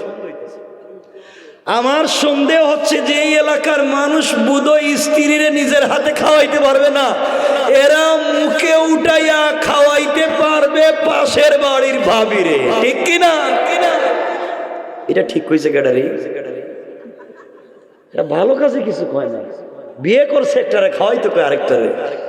বাসায় গেলে তো বিপদে পড়বেন, মাইরও খাইতে পারেন আজকে। খাওয়াবেন তো ইনশাল্লাহ? সবাই বলেন, আওয়াজ করে বলেন। আরে খাওয়া, এটা হাদিস। পরিবারকে সুন্দর করেন। পরিবারের ম্যানেজমেন্ট যদি ঠিক হয়ে যায়, সমাজ এমনি ঠিক হয়ে যাবে। আপনার বাচ্চাগুলো খারাপ হবে না। পরিবারকে সুন্দর করেন, সব ঠিক হয়ে যাবে ইনশাল্লাহ। বলেন ইনশাল্লাহ। ইনশাল্লাহ। আরো বলতাম, মাঝে মাঝে স্ত্রীকে মেকআপ করবেন, পার্লারিং করবেন, বিউটিফাই করবেন। মানে হাতের নৌকে, পায়ের নৌকে মেহেদি লাগাইয়া দিবেন, বুড়া হইলো লাগাইয়া দিবেন শাশিরে। হ্যাঁ, বুঝতেছি না এরা ঘটনা কি, কিছু কয় না কেন এরা? না এরা বউরে দেখতে পারে না, না বউর সাথে দুশ্মনী, না আমি বুঝতেছি না। এটা হাদিস। স্ত্রীর হাতে পায়ের নৌকে মেহেদি লাগাইয়া দিবেন। হ্যাঁ, ঘটনা কি? ইনশাল্লাহ বলেন না। মুরব্বীরা তো চিন্তা করতেছে, গেছে, সব গেছে, লাইফ শেষ। হাতে পায়ে মেহেদি লাগাইয়া দিবেন। মাঝে মাঝে স্ত্রীকে মেকআপ করে দিবেন নিজের হাতে। এরপরে চাইলে চুলরেও কালারিং করে দিবেন, বিভিন্ন ডিজাইনের কালারিং করবেন চুলকে। আমি বলছি না কালো কালার, ইসলামে কালো হারাম, ইসলামে কালো কালার হারাম, বাকি সব কালার জায়েজ। আমি বলছি না আপনার স্ত্রীকে মেকআপ করে, পার্লারিং করে, চুল ডিজাইন করে, হাতে পায়ের নুকে মেহেদি দিয়া, আর 3 কোয়ার্টার প্যান্ট আর স্যান্ডু গেঞ্জি পরাইয়া, হিল একটা জুতা পরাইয়া রাস্তায় বাইর করতে আমি বলছি না। আমি বলছি আপনি আপনার স্ত্রীকে পৃথিবীর সব থেকে বিশ্ব সুন্দরী মেয়ে করে, ডিজাইন করে, পার্লারিং করে, স্মার্ট করে আপনার বেডরুমে, আপনার চোখের সামনে যদি আপনার স্ত্রীকে উপস্থাপন করেন, তাহলে রাস্তায় গিয়া অন্যের মেয়ের দিকে আর অন্যের স্ত্রীর দিকে আপনার চোখ যাবে না। ঠিক কিনা জোরে বলেন? রাস্তায় গিয়ে অন্যের মেয়ের দিকে আপনার চোখ যায়, রাস্তায় গিয়ে অন্যের স্ত্রীর দিকে আপনার চোখ যায়, এর অর্থ দাঁড়ালো আপনার ঘরে আপনার বউকে ভাল লাগে না। কথা বলেন না কেন? ঘরে যদি স্ত্রীকে ভাল লাগে, অন্যের দিকে তাকাতে মন চাইবে না। এর জন্য স্ত্রীকে ডিজাইন করো, চমৎকার করো। রব তো বলেছেন এরা জিনা, এরা সৌন্দর্য। ইনশাআল্লাহ। আমার কথা বোঝা যায়? ইনশাআল্লাহ। মনোযোগ দিয়ে শোনো। অল্প অল্প বলতেছি, সামনে কিছু বইলা দিব। আর রাত্রে এমনি তো আমার বেশি রাত্রে দিচ্ছে, বেশি তো 12টা তো হয়েই গেছে। আল্লাহর গোলামের 1 নম্বর অহংকার করা যাবে না, 2 নম্বর গালি দেওয়া যাবে না। মনোযোগ দিয়ে শোনেন। আল্লাহর গোলামের 3 নম্বর গুণ আল্লাহ বললেন, ওয়াল্লাযীনা ইয়াবিতুনা লিরাব্বিহিম সাজদাও ওয়া কিয়ামা। আল্লাহ রাব্বুল ইজ্জত ওয়াল জালাল বলছেন, মুসলমানেরা, এই দুনিয়ার জমিনে যারা আমি আল্লাহর গোলাম দাবি করবে, আশিক রাসূল দাবি করবে, আমি আল্লাহর গোলাম নিজেকে মনে করবে, বান্দারে আমি আল্লাহর গোলামের 3 নাম্বার গুণ হলো গোলাম বিপদে পড়ে গেলে রুকু করবে আমার পায়ে, সিজদা করবে আমার পায়ে। সুতরাং এই পৃথিবীর জমিনে আপনি যদি আল্লাহর কাছ থেকে কোনো জিনিস আদায় করতে চান আর আল্লাহর কদমে সিজদায় পড়ে যান, আল্লাহ বলেছেন গোলাম রে, সিজদা থেকে মাথা ওঠাবার আগে আগে আমি আল্লাহ বান্দার জিন্দেগির সবগুলা দোয়াকে কবুল করে নে। সুবহানাল্লাহ, জোরে পড়েন। চমৎকার ছোট্ট একটা ঘটনা আপনাদের সামনে বলতে চাই। আল্লাহর গোলাম যদি কেউ দাবি করে আর আল্লাহর কদমে সিজদায় পড়ে যায়, সেজদার মাধ্যমে আল্লাহর কাছ থেকে কেমনে জিনিস আদায় করা যায় কিতাবের নাম মনে রাখবেন। আল্লামা জুলফিকার নকশবন্দি খুতুবাতে জুলফিকারে চমৎকার করে কথাগুলো নিয়ে এসেছেন। তারিখে ইবনে জারির তাবারিতে লম্বা করেছে। আমি ছোট্ট করে আপনাদের কাছে বলে দেই, এই দুনিয়ার জমিনে পয়গম্বর আরবি হাবিবুল্লাহ, দুনিয়ার জমিনে আল্লাহ তাআলা এখনো কাউকে সৃষ্টি করে নাই, একমাত্র কেবলমাত্র জিবরিল আমিনকে তৈরি করলেন। কথাগুলো বাবা দিল দিয়ে শোনো। জিবরিল আমিন আল্লাহর কাছে ডাক দিয়ে বলছেন, আল্লাহ তাআলা সৃষ্টির মধ্যে আমি আছি আর স্রষ্টা আপনি, আর কেউ নাই। আমি চাই না কোনোদিন আপনি আমার উপরে অসন্তুষ্ট হয়ে যান। আমি চাই সব সময় আপনি আমার উপরে সন্তুষ্ট থাকেন। আয় আল্লাহ তাআলা কি করলে আপনি খুশি থাকবেন জানতে চাই। এই পৃথিবীতে কোনোদিন আপনি আমার উপরে সন্তুষ্ট হবেন না। আল্লাহ রাব্বুল ইজ্জত ওয়াল জালাল ডাক দিয়ে বলছেন, জিবরাইল এই পৃথিবীতে আমি যা সৃষ্টি করেছি আর যা করি নাই, আরশ কুরসি লৌহ কলম জান্নাত জাহান্নাম জিন্নাত ইনসান ফেরেশতা, যা সৃষ্টি করেছি আর যা সৃষ্টি করলাম না, সব যদি কেউ আমাকে দিয়ে দেয় আমি আল্লাহকে সন্তুষ্ট করা যাবে না। কিন্তু বান্দা যখন আমার কদমে সেজদায় পড়ে যায়, ওই একটা সেজদার মাধ্যমে আমি আল্লাহ খুশি হয়ে যায়। এবার জিবরাইল বলছেন, আল্লাহ তাআলা তাহলে আর কোনোদিন আপনি আমার উপর অসন্তুষ্ট হতে পারবেন না। এমন একটা কাজ এই মুহূর্তে আমি করতে চাই, আর কোনোদিন আপনি আমার উপর অসন্তুষ্ট হবেন না। এই বলে জিবরিল আমিন আল্লাহর কদমে সেজদায় পড়ে গেলেন। কিতাবের নাম মনে রাখবেন, আল্লামা উবাইদুল্লাহ সিন্দি ইনকিলাবি তাফসীরে তিনি বলেছেন, কে বলেছেন, জিবরিল আমিন সেজদা করলেন 30,000 বছর। আর কেউ বলেছেন জিবরিল আমিন আল্লাহর কদমে একাধারে সেজদা করলেন 30 লক্ষ বছর। দীর্ঘ 30 লক্ষ বছর আল্লাহর কদমে সেজদায় পড়ে ডাক দিয়ে শুধু একটা কথা আল্লাহকে বলেছে, আল্লাহ আপনাকে আমি সন্তুষ্ট করতে চাই, আপনাকে আমি খুশি রাখতে চাই। আল্লাহ রাব্বুল ইজ্জত ওয়াল জালাল জিবরিল আমিনকে বলছেন, মাথা উঠাও। জিবরিল আমিন মাথা উঠাইয়া দিয়েছেন। আল্লাহ তাআলা জানতে চাইলেন জিবরাইল এত লম্বা সেজদার কারণ কি। জিবরাইল বলছেন, আল্লাহ তাআলা জানতে চাই আপনি আমার উপরে খুশি হলেন কিনা। আল্লাহ তাআলা মুচকি হাসি দিয়ে বলছেন, জিবরাইল রে, তোমার উপরে আমি সন্তুষ্ট হয়েছি কি না যদি জানতে চাও, এই প্রশ্নের জবাব জানবার আগে তুমি আমার আরশে আজিমের দিকে একটাবার নজর করে তাকাও। জিবরিল আমিন আল্লাহ তাআলার আরশে আজিমের দিকে তাকালেন। আল্লাহ তাআলার আরশে আজিমের স্ট্রাকচার ডিজাইনের দিকে তাকালেন। ওখানে তাকাইয়া দেখে লেখা আছে লা ইলাহা ইল্লাল্লাহ মুহাম্মাদুর রাসূলুল্লাহ।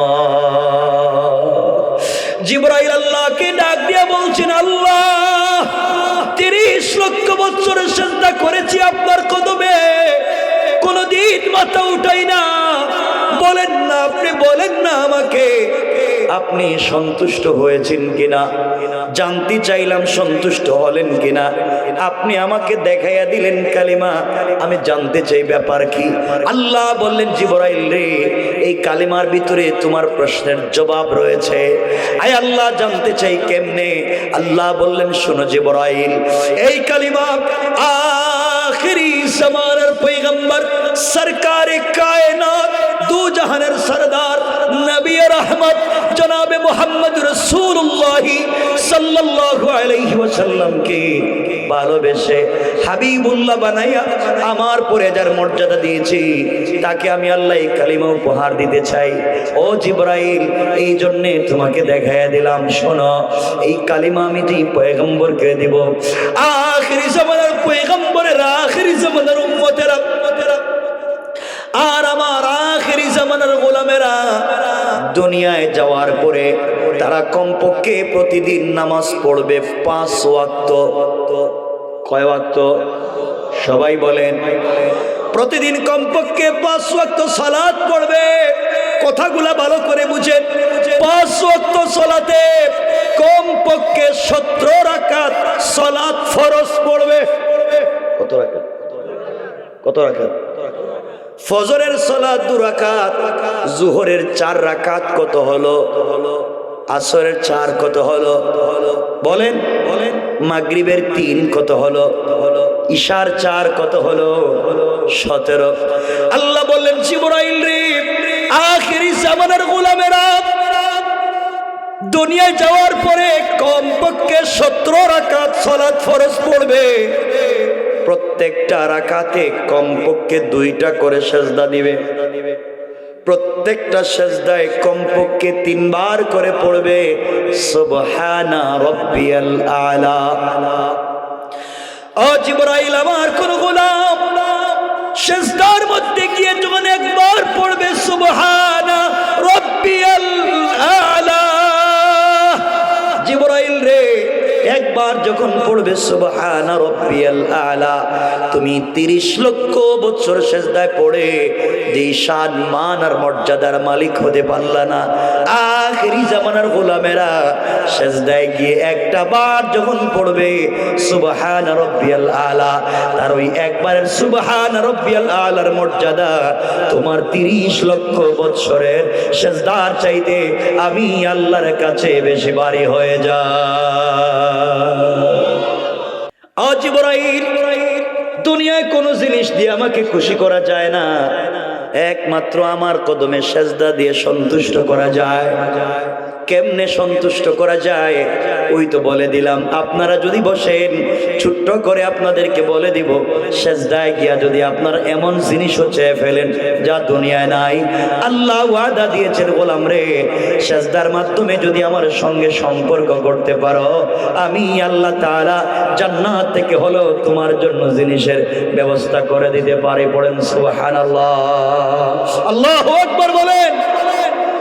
আল্লাহ পারেন কি পারেন না? পারবেন কি পারবেন না? আমি কি বলবোই কথা? এই পৃথিবীতে বেঁচে থেকেও জান্নাতে স্বাদ পাওয়া যায়, আমি বলবোই কথাগুলা। আপনারা যদি উঠাউটি করেন, কিন্তু রাত্র তো অনেক বেশি হয়েছে, 12টার উপরে হয়ে গেছে, কষ্ট হবে না তো আপনাদের? একটু হাত তুলে দেখান তো এখন কার কার কষ্ট হবে? এখনো কষ্ট হইব?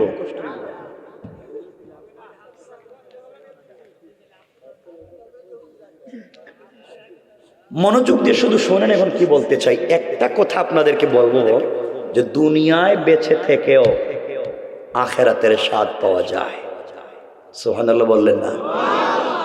জোয়ান তোদেরকে বলছি ভাই, তোদেরকে একটা কথা বলছি ভাই, আমি তোদের মতো এক জোয়ান, আমি তোমাদের ভাষায় কথা বলতেছি, তোমরা আমারই তো ভাই, আমারই তো ভাই। আসুন আমরা একসাথে চলে যাবে, চলে যাবে, তারপরে চলে দিয়ে দেন কথা বলে।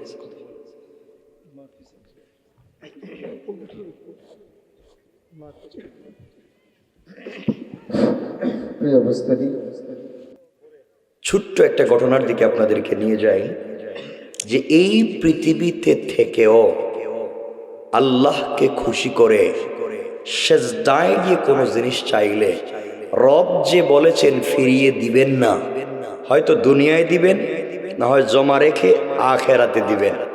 কেমনে দিবেন? এই ছোট্ট একটা ঘটনা আপনাদেরকে তারিখ থেকে ওখানেই বলে দিই।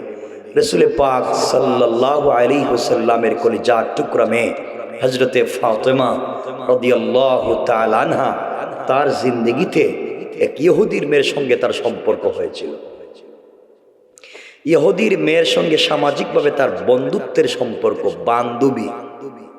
দুটা বর্ণনা, কেউ বলেছেন সম্পর্ক 6 বছরের, আর কেউ বলেছেন সম্পর্ক 12 বছরের। এই লম্বা সম্পর্কে ইহুদির মেয়েটা কি পাইল, এবং ফাতেমা যার একটা কথার উপরে ভিত্তি করে কয়েকশো মানুষ কালিমা পড়ে মুসলমান হয়েছে। যে ঘটনাকে উপলক্ষ করে আমি চাচ্ছিলাম না, খুব সংক্ষেপ করে নিয়ে আসতে চাই, কারণ অনেক রাত্র, আর আমার মাথায় এত ব্যথা হচ্ছে, আসার পরে মোটামুটি 3-4টা ট্যাবলেট খেয়েছে, অনেক ব্যথা হচ্ছে, কারণ হঠাৎ ঠান্ডার আমি এত রাত্রে কথাও বলি। খুব মনোযোগ দিয়ে শোনেন, খুব সংক্ষেপ, বুঝতে পারবেন যে আসলে হতাশা নয়। আপনার হতাশ হয়ে যাবেন না, মনে রাখবেন চলার পথে হুচট খেয়ে পড়ে যাওয়া দোষের নয়। চলার পথে যে কেউ হুচট খেয়ে পড়ে যেতে পারে, কিন্তু সময় মতো না উঠে দাঁড়ানোটা দোষের। আপনি পড়ে গিয়েছেন, আপনি নিজের মতো যদি উঠে দাঁড়িয়ে যান, আপনি ইস্তেকামত তৈরি করেন, এই পৃথিবীতে আপনি ইতিহাস পরিবর্তন করতে পারবেন। কথা বুঝতে পেরেছেন? তো যে কথা বলতে চাই মনোযোগ দিয়ে শোনেন, সংক্ষেপ। আমার মুসলমান বন্ধুগণ, গভীর মনোযোগ। রাসূল পাক সাল্লাল্লাহু আলাইহি ওয়াসাল্লামের কলিজার টুকরা মে হযরতে ফাতেমা রাদিয়াল্লাহু তাআলা আনহার সঙ্গে এলাকার এক ইহুদির মেয়ের সম্পর্ক হয়ে গেল, বন্ধুত্বের সম্পর্ক হয়ে গেল। এটা একদিন দুই দিনের না, 12 বছরের। মনোযোগ দিয়ে কথাগুলা শুনেন, হয়তো লাইফ কামিয়াব হয়ে যেতে পারে। আজকের এই ঘটনায় হয়তো আমার আপনার লাইফের চেঞ্জ চলে আসতে পারে। মনোযোগ দিয়ে শোনেন। হযরতে ফাতেমার কাছে ওই মেয়েটা প্রতিদিন সকাল বেলা চলে আসে, বিকেল বেলা তার বাবার কাছে চলে যায়। এইভাবে চলতে লাগলো, একদিন দুই দিন না, প্রায় 12 বছর হয়ে গেল।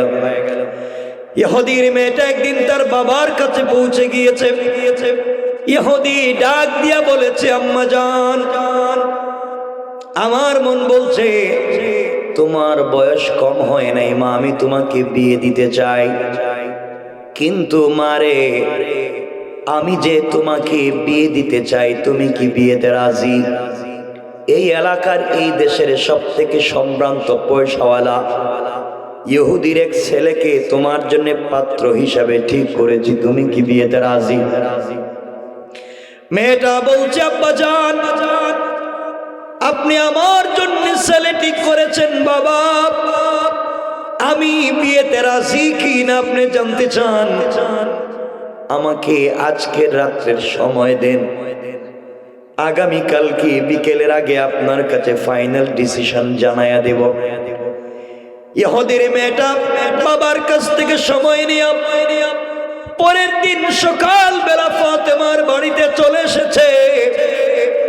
ফাতেমাকে ডাক দিয়ে বলেছে, বোন রে, আমার বাবা আমাকে বিয়ে দিতে চায়, আমার জন্য ছেলে ঠিক করে দিয়েছে। আমি এই পৃথিবীতে তোমার মতো আমানতদার কাউকে মনে করি না। 12 বছর তোমার সঙ্গে আমি চলেছি, আমার মন বলছে আসমানের নিচে জমিনের উপরে এই মুহূর্তে তোমার মতো সচ্চরিত্রবান কোনো মেয়ে নাই ফাতেমা। বাবা ছেলে ঠিক করেছে, বাবার কথার উপরে পূর্ণাঙ্গ বিশ্বাস রাখতে পারি না, তোমার কাছে এসেছি, তুমি আমাকে পরামর্শ দিবা। ফাতেমা বললেন, বোন রে, তুমি ইহুদি, আমি মুসলিম, তোমার পার্সোনাল লাইফে আমি কোনো পরামর্শ দিতে পারি না। মেয়ে বলেছে, বোন রে, আমার বিশ্বাস এই পৃথিবীতে তোমার মতো আমানতদার বিশ্বস্ত কোনো মেয়ে নাই, তুমি কাউকে অন্যায় পরামর্শ দিতে পারো না, তুমি বলো ভালো হবে কিনা। এবার ফাতেমা ডাক দিয়ে বলছেন, বোন তুমি শোনো, তোমার বাবা ঠিক করেছেন, ওই বিয়েতে তুমি রাজি হয়ে যাও।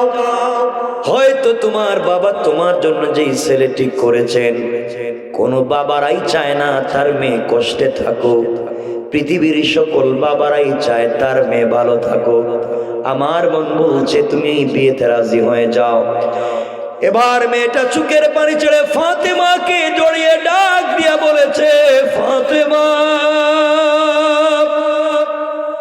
তুমি বলেছো এই জন্য আমি বিয়েতে রাজি হয়ে যেতে পারি। বোন রে, আমার একটা শর্ত আছে। ফাতেমা বললেন, বোন বলো তোমার শর্ত কি? মেয়ে ডাক দিয়ে বলছে, ফাতেমা, তুমি যদি আমার বিয়েতে যাও, আমার কাছে বসে আমাকে যদি আশীর্বাদ করো, আমার মন বলছে পৃথিবীতে আমার মতো সুখী কোনো মেয়ে হবে না। ফাতেমা ডাক দিয়ে বলছেন, বোন তুমি শোনো, আমি মুসলিম, তুমি ইহুদি, তোমার বিয়েতে যদি আমি যাই, মুসলমানেরা আমার বাবাকে কোন চোখে দেখবে, আর তোমার বাড়িতে আমি গেলে ইহুদিরা তোমার বাবাকে নিয়ে টিটকারি করবে, এই জন্য যেতে পারি না। মেয়েটা বলছে, ফাতেমা তুমি যদি আমার বিয়েতে না যাও, কথা দিলাম এই পৃথিবীর কোন ছেলেকে আমি বিয়ে করব না। পৃথিবীতে তুমি বেঁচে থাকবে, তোমার মতো ভদ্র ভালো মেয়ে আমার কাছে বসবে না। এই বিয়ে আমি কোনোভাবেই করতে দেব না। ফাতেমা বেগী হয়ে গেলেন আর বললেন, বোন রে, ইনশাআল্লাহ তুমি চলে যাও, আমি তোমার বিয়েতে যাব। কথাটা শুনেন কি বলতে চাই। মেয়েটা বাবার কাছে চলে গিয়েছে। বাবার কাছে গিয়ে বলছে, আব্বা জান তুমি আমার জন্য ছেলে ঠিক করেছো বাবা, ওই বিয়েতে আমি রাজি। ইহুদি খুশি হয়ে গিয়েছে, সবাইকে দাওয়াত করা শুরু করে দিয়েছে। এমন সময় মেয়েটা ডাক দিয়ে বলছে, আব্বা জান আপনি যে আমার জন্য ছেলে ঠিক করেছেন তার সঙ্গে আমি বিয়েতে রাজি, কিন্তু বাবা আমার একটা শর্ত আছে। মা তোমার শর্ত কি? আমার শর্ত হলো আমি এই বিয়েতে মুহাম্মদ ইবনে আব্দুল্লাহর মেয়ে ফাতেমাকে ইনভাইট করেছি, দাওয়াত করেছি, ও আমার বিয়েতে আসবে, এটাই আমার শর্ত। ইহুদির জন্য মাথার রক্ত পায়ে উঠে গিয়েছে। ডাক দিয়ে বলেছে, মেয়ে তুমি কি বলতে চাও? মুহাম্মদ আমার জাত শত্রু, কেমনে তার মেয়েকে তোমার বিয়েতে দাওয়াত করেছো? প্রয়োজন বুঝে পৃথিবীর কোন ছেলের কাছে তোমাকে বিয়েই দিব না, এরপরেও মুহাম্মদের মেয়েকে আমার বাড়িতে আসতে দিব না। ইহুদির মেয়ে ডাক দিয়ে বলছে, আব্বা জান সত্যি যদি ফাতেমার মতো সচ্চরিত্রবান মেয়েকে আমার বাড়িতে আমার একটা পবিত্র বিয়েতে আসতে আপনি বাধা দেন, এই পৃথিবীর কোন ছেলের সঙ্গে আমাকে বিয়ে দিতে পারবেন না। ইহুদি চিন্তায় পড়ে গেল। একটা মাত্র আমার মেয়ে, ওই মেয়েটাকে যদি আমি বিয়ে দিতে না পারি মানুষের সামনে মুখ দেখাতে পারবো না। একটা মাত্র সন্তান। কৌশল করে ডাক দিয়ে বলছে, মেয়েরে আমিও চাই তোমার বিয়েতে মুহাম্মদ ইবনে আব্দুল্লাহর মেয়ে ফাতেমা আসুক, কিন্তু মা আমার একটা শর্ত আছে। আমার শর্ত হলো সে যদি তোমার বিয়েতে আসতে হয় ছেঁড়া পুরাতন কোনো কাপড় পরে আসতে পারবে না, কারণ গরিব মানুষ, তার বাবাও গরিব, 3 বেলা 1 বেলা খাবার পায় না, থাকবার মতো ঘর নাই, চলবার মতো পয়সা নাই, সে কেমনে নতুন জামা কাপড় পরবে? তোমার বিয়েতে যদি আসতে হয় অবশ্যই নতুন পোশাক ছাড়া আসতে পারবে না। মেয়েটা দৌড়াইয়া ফাতেমার কাছে এসে ডাক দিয়ে বলেছে, ফাতেমা তুমি আমার বিয়েতে যাও, বাবা কোনোভাবেই চায় না, শর্ত দিয়েছি তুমি যদি বিয়েতে যাও অবশ্যই একটা নতুন পোশাক পরে যাইবা, পুরাতন কাপড় পরে আমার বিয়েতে গেলে বাবা রাখবে না। ফাতেমা চোখের পানি ছেড়ে দিলেন আর আল্লাহকে ডাক দিয়ে বলেছেন, আল্লাহ এই পৃথিবীতে এমন বাবার ঘরে আমি জন্ম নিয়েছি, বাবা কোনোদিন 3 বেলার খাবার রেডি করতে পারেনি। আয় আল্লাহ তাআলা, নতুন কাপড় তো দূরের কথা, আমার বাবার পরনেও তো ছেঁড়া কাপড় থাকে, আমি কেমনে ইহুদির মেয়ের বিয়েতে যাব? ডাক দিয়ে বলছেন, বোন রে পোশাকও পাবো না, বিয়েতেও যেতে পারবো না। এবার মেয়েটা দাঁড়িয়ে গিয়েছে আর ডাক দিয়া বলছে, ফাতেমা তুমি আমাকে অনেকবার বলেছো এই পৃথিবীতে তোমার সঙ্গে একজনের সম্পর্ক আছে, তুমি একজনকে দিল থেকে ভালোবাসো, কলিজা থেকে ভালোবাসো, তিনি তোমার সৃষ্টিকর্তা আল্লাহ।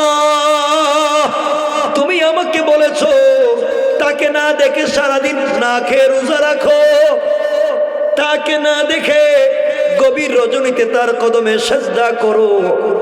তিনি বলেছেন তোমার বাবাকে উহুদ পাহাড় পরিমাণ সম্পদ দিতে চান, কিন্তু তুমি বলেছো তোমার বাবা নেয় নাই।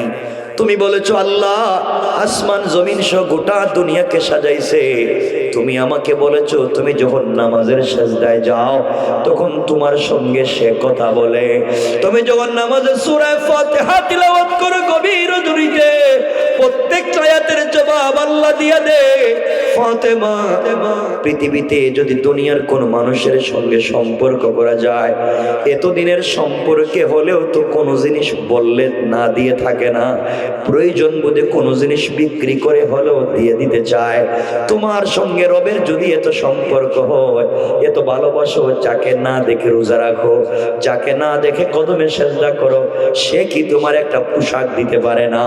এত এত দামি, এত এত বড়, আসমান জমিন সব যিনি বানাইছে, তিনি কি তোমাকে একটা কাপড় দিতে পারে না? এত দিনের সম্পর্ক। আল্লাহর কথা শুনে ফাতেমা বিকি হয়ে গেলেন। এবার ডাক দিয়া বলছেন, বোন রে, ইনশাআল্লাহ কথা দিলাম, যাও যাও, কথা দিলাম আমি তোমার বিয়েতে যাব এবং এই পৃথিবীর সব থেকে দামি কাপড় পরে যাব। সুবহানাল্লাহ জোরে পড়েন।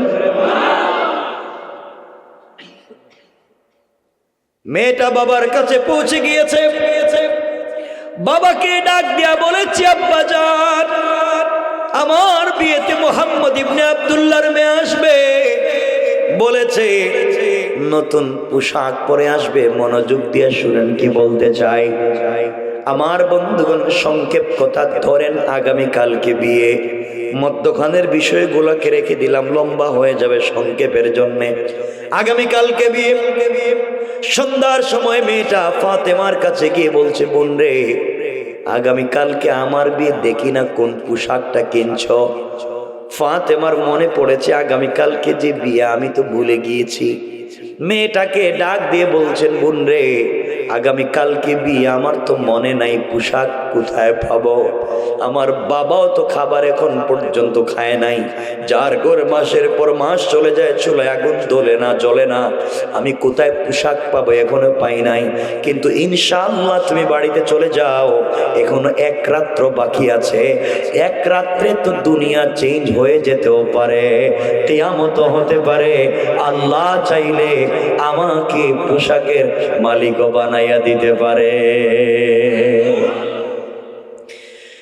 মেয়েটা চলে গিয়েছে গভীর রজনীতে।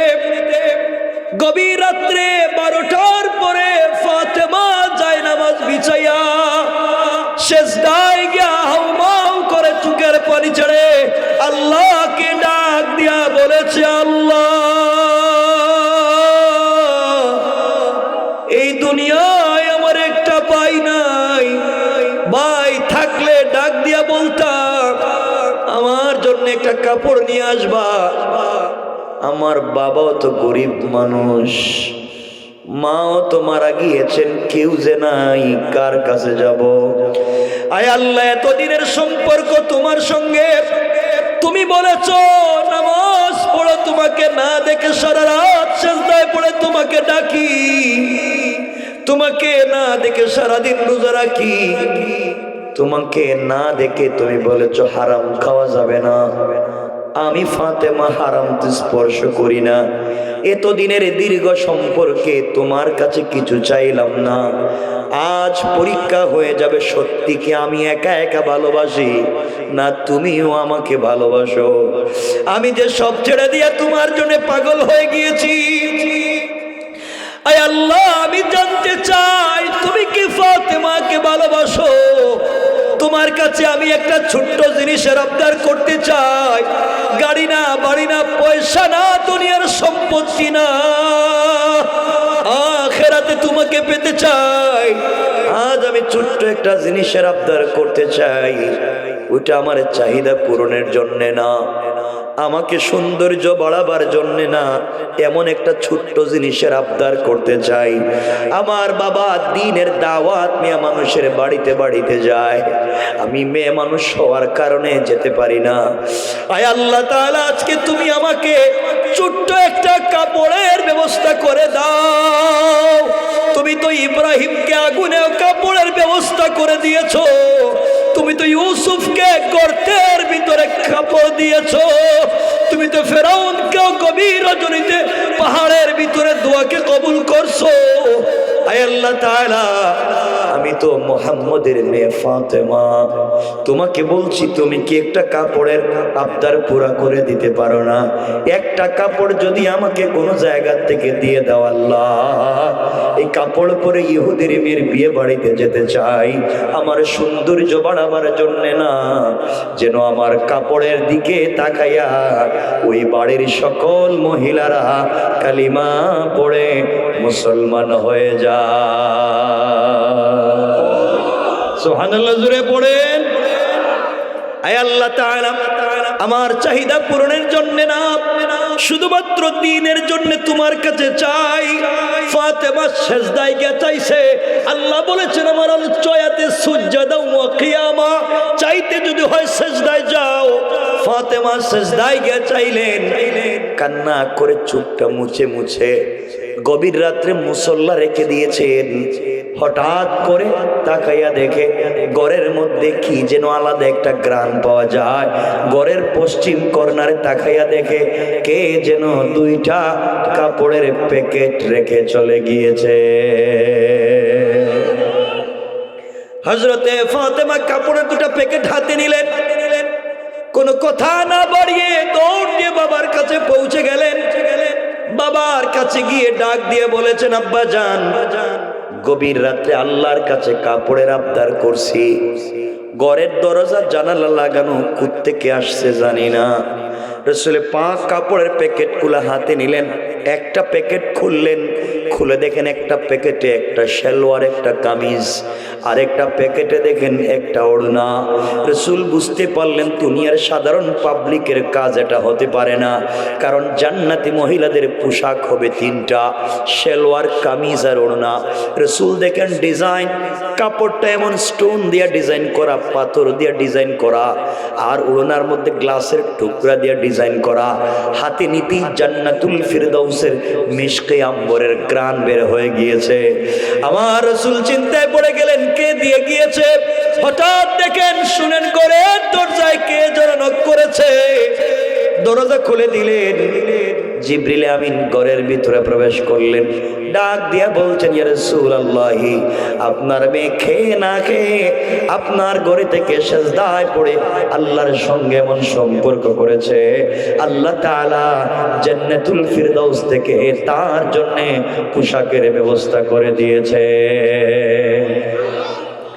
আমার বন্ধুগণ, নবীজি পোশাক হাতে নিলেন। লম্বা কথা সংক্ষেপ করে বলছি, ফাতেমাকে দিয়ে বলছেন, মা, আগামীকালকে বিয়ে বাড়িতে যাইবা, পর্দার সঙ্গে যাইবা। কেন বললেন তারও লম্বা ব্যাখ্যা আছে। ফাতেমাকে এই কথা বলেন নাই, জাতিকে শিক্ষা দিলেন। আমার বন্ধুগণ, পরের দিন হযরতে ফাতেমা, যাকে আল্লাহ সাইয়্যিদাতু নিসাই আহলিল জান্নাহ বানাতে চায়, যিনি জান্নাতের মহিলাদের নেত্রী হবেন, সাইয়্যিদা শাবাবি আহলিল জান্নাহ, জান্নাতে যুবকদের সরদার হাসান হুসাইনের মা বানাতে চায়, যাকে আসাদুল্লাহিল গালিব আল্লাহ বিজয়ী বাঘ বানিয়েছে যে আলী, সে আলীর স্ত্রী যাকে বানাতে চায়, যিনি খাদিজার মেয়ে, রাসূলের ঔরসে খাদিজার গর্ভে জন্ম নিয়েছেন, সেই ফাতেমা কতই না সুন্দর। তার মধ্যে পরেছেন জান্নাতের পোশাক, নূরুন আলা নূর। এই কাপড় পরে ইহুদির মেয়ের বিয়ে বাড়িতে ঢুকে যে ঘরের ভিতর ওই মেয়েটাকে অর্নামেন্টস, জুয়েলারি দিয়া নতুন বধূর মতো সাজিয়ে রাখা হয়েছে, ওই ঘরের ভিতরে যখনই ঢুকেছেন পুরাটা ঘর জান্নাতি মিশকে আম্বরের গ্রানে মুখরিত হয়ে জান্নাতি পোশাকের আলোতে পুরাটা ঘর আলোকিত হয়ে গিয়েছে। সুবহানাল্লাহ, জোরে পড়েন। সংক্ষেপ করে বলছি চমৎকার কথা শেষ করার জন্য। আমার বন্ধুগণ, ফাতেমা ঘরে ঢুকছেন, পুরা ঘর আলোকিত। মহিলারা এসে ফাতেমাকে জিজ্ঞাসা করে, বোন, তুমি গরিবের মেয়ে, আমরা তো ভাবছি আসবাই না, পোশাক পাবা না, তুমি যে কাপড় পরছো, আমরা হাজার হাজার কোটি টাকার মালিক, কোটি কোটি টাকার মালিক, আমরা যে কাপড় পরছি, এই কাপড়ের সঙ্গে তো তোমার কাপড় যায় না, বোন এত দামি কাপড় কোথায় পাইছো? ফাতেমা বলছেন, কিনে আনছি। সুবহানাল্লাহ বললেন না? মহিলারা বলছে কিনে আনছো, এত দামি কাপড় কোন মার্কেটে পাওয়া যায়, কোন দোকান থেকে আনছো? ফাতেমা বলেন আমি যে দোকান থেকে কাপড় কিনছি এই দোকান জিন্দেগি তো তোমরা চিনবা না। যে মার্কেটে গেছি তোদের বাপ দাদার সম্পত্তি বিক্রি করলে এই মার্কেটের ধারে কাছেও যাইতে পারবো না। সুবহানাল্লাহ বলেন। আচ্ছা বলেন তো মহিলাদের জিদ কম না বেশি? কথা বলেন। বলছে কই কি আমরা মার্কেটে যাইতে পারবো না? মানে এই দেশের সব মার্কেট আমরা চিনি, মার্কেট চিনি, দোকান চিনি, মার্কেটের সিপা গল্লি চিনি, কোন জায়গায় ফুচকা পাওয়া যায়, কোন জায়গায় চটপটি পাওয়া যায়, এমনকি দোকানের ম্যানেজারের নাম্বারও কিন্তু বউর মোবাইলে আছে। কথা বলে না? এই স্বামীর নাম্বার না থাকলে ম্যানেজারের নাম্বার আছে। মহিলারা বলছে সব জানি, কোন মার্কেট থেকে কিনছো? ফাতেমা বলছেন শোনো, আমি যে মার্কেট থেকে কিনছি ওই মার্কেটও যাইতে পারবা না, আমি যে কাপড় কিনছি ওটাও তোমরা কিনতে পারবা না। তোমরা একটা কাজ করো, আমার এই কাপড়টা তোমাদের বডিতে লাগাইয়া একবার গ্রান নিয়ে নাও, এটাই তোমাদের কাজ, জিন্দিগিতেই কাপড় পাইবা না। যার বিয়ে হওয়ার কথা সে তার বাপকে গিয়ে বলছে আব্বা আজকে আমি বিয়ে করবো না। বলে ঘটনা কি? তুমি আমার যে কাপড় কিনে দিছো এই কাপড় দিয়ে তো ফাতেমার জুতা মুছাই যাবে না। ফাতেমা যে কাপড় পরছে গরিবের মেয়ে, তুমি বললে আসতেই পারবে না, এত দামি কাপড় পরছে আর তুমি আমারে কি দিছো? এই কাপড় ছাড়া আমি বিয়েই করতাম। সুবহানাল্লাহ বললেন, আর জোরে বললেন। অনেক কাপড় কই পাইব? মহিলারা যারা ছিল বিয়েতে আসছে সবাই বলছে আমরাও বলতেছি আজকের বিয়া মানি না, আমাদেরকে এমন কাপড় দেও। সবাই পড়ছে বিপদে, সবাই জিগে ফাতেমা কাপড় পাইছো কই? ফাতেমা বলেন না আসলে কিনে আনছি না, আমার সাথে একজনের প্রেম ভালোবাসা, এরে খুব ভালোবাসি আমি, সেও আমার একবারে ভালোবাসে, ভালোবেসে আমাকে গিফট করছে। সুবহানাল্লাহ বললেন না? মহিলারা কই লোকটাকে ভালোবাসি এই কাপড় দিছে। ফাতেমা বলতেন শুনো, এই লোকটারা তো সিনা দূরের কথা আর তার মার্কেট সিনা দূরের কথা, আমি যে কাপড় কিনছি তোমাদের বাপ দাদার 14 গোষ্ঠীর সম্পত্তি বিক্রি করলেও আমার কাপড়ের একটা পাথরের দামও হবে না। মহিলাদের জিদ কম। সবাই বলতে চায় প্রয়োজনে সব সম্পত্তি বিক্রি করব, বাপ দাদার স্বামীর সম্পত্তি বিক্রি করব, দরকার হলে কিডনিও বিক্রি করব, এরপরও একটা আইফোন 15। কি বলেন? কই ঠিক কথা। এরপরে একটা আইফোন 15-এর দরকার। মহিলারা বলছে ফাতেমা সব বিক্রি করে দিব, এরপরও কাপড়ের দরকার। আমরা কিচ্ছু বুঝি না, এই কাপড় লাগবে, এরপরে বিয়ে হবে। যেই লোকের সাথে তোমার সম্পর্ক এত দামি কাপড় তোমাকে দিয়ে দিয়েছে, কোথায় পাইল? চিন্তা করেন তো। এখন মহিলাদেরকে ফাতেমা কি জবাব দিবে? মহিলারা বলছে ফাতেমা বলো না সত্যি, কোন মার্কেট থেকে কাপড়টা কিনছো, সত্যি বলো। এবার ফাতেমা বললেন শোনাব, যেই দোকান থেকে কাপড় কিনেছি ওই দোকানের নাম জান্নাতুল ফিরদাউস। যেই মার্কেট থেকে কাপড় কিনেছি ওই মার্কেটের নাম জান্নাত। আর ওই মার্কেটে যে রাস্তা দিয়ে গিয়েছি দুনিয়ার সাধারণ রাস্তা না, ওই রাস্তার নাম হলো ইহদিনাস সিরাতাল মুস্তাকিম। ও মহিলারা, সিরাতে মুস্তাকিম নামক রাস্তায় চললে সামনে গেলে জান্নাত নামক মার্কেট পাইবা। জান্নাত নামক মার্কেট পাইলে ওখানে ঢুকলে জান্নাতুল ফিরদাউস নামক দোকান পাইবা। ওখানে গিয়ে যদি মালিককে সন্তুষ্ট করতে পারো রে, জান্নাতের মালিকরে সন্তুষ্ট করতে পারো, সে আবার চাইতে দামি কাপড় দিবে তা নয়, খুশি হয়ে গেলে পুরাটা জান্নাত নামক মার্কেট দিয়ে দিতে পারে। মহিলারা বলছে দোকানের নামও জিন্দেগিতে শুনি নাই, জান্নাত। আমাদের দোকানের নাম তো সলিমউদ্দিনের দোকান, আর হে জান্নাত নামক জান্নাতুল ফিরদাউস নামক দোকান, জান্নাত নামক মার্কেট, সিরাতে মুস্তাকিম নামক রাস্তা জীবনেও তো শুনি নাই। ফাতেমা যাওয়া লাগবেই মার্কেটে, প্রয়োজনে সব বিক্রি করব, সবার সাথে সম্পর্ক শেষ করব, এরপর ওখানে যাওয়া লাগবে। ফাতেমা বলছেন শোনো বোনেরা, সত্যি তোমরা যেতে চাও? আমরা যেতে চাই। সত্যি তোমরা আমার প্রেমিক তার সাথে সম্পর্ক রাখতে চাও, আমরা সবার সাথে সম্পর্ক ছেড়ে দিতে পারি। এরই দরকার আমাদের, যার সাথে সম্পর্ক করলে এত বড় জিনিস পাওয়া যায় আমরা তারে চাই। ফাতেমা বলছেন, বোন, তাকে পেতে হলে ওই জায়গা পর্যন্ত যেতে হলে যে কেউ যেতে পারবে না। ওই যে রাস্তা সিরাতে মুস্তাকিম, সিকিউর রাস্তা, ভিআইপি রাস্তা, যে কেউ চলতে পারে না। এই রাস্তা দিয়ে চলতে গেলে এটা আইডি কার্ড লাগে, পরিচয়পত্র লাগে। পরিচয়পত্র থাকলেই হবে না, ওখানকার আইডি কার্ডের পিন নাম্বারও লাগে। আপনার কাছে এটিএম কার্ড আছে, পিন নাম্বার মনে নাই, যেমন পয়সা তুলতে পারবেন না। ফাতেমা বলছেন, বোনেরা, আইডি কার্ড থাকলে হবে না, পিন নাম্বার একটা আছে। ওই পিন নাম্বার যদি মনে প্রাণে দিলে বিশ্বাস করতে পারো, আইডি কার্ড সঙ্গে রাখতে পারো, তাইলেই তোমরা সামনে গেলে সিরাত নামক রাস্তা পাবা, ওখানে গেলে জান্নাত নামক মার্কেট পাইবা, ভিতরে গেলে জান্নাতুল ফেরদাউস নামক দোকান পাইবা, ওখানে গেলে পরে আমার চাইতে আরো দামি কাপড় পাইবা। মহিলারা বলতেছে, এই আইডি কার্ডের নাম কি বলেন?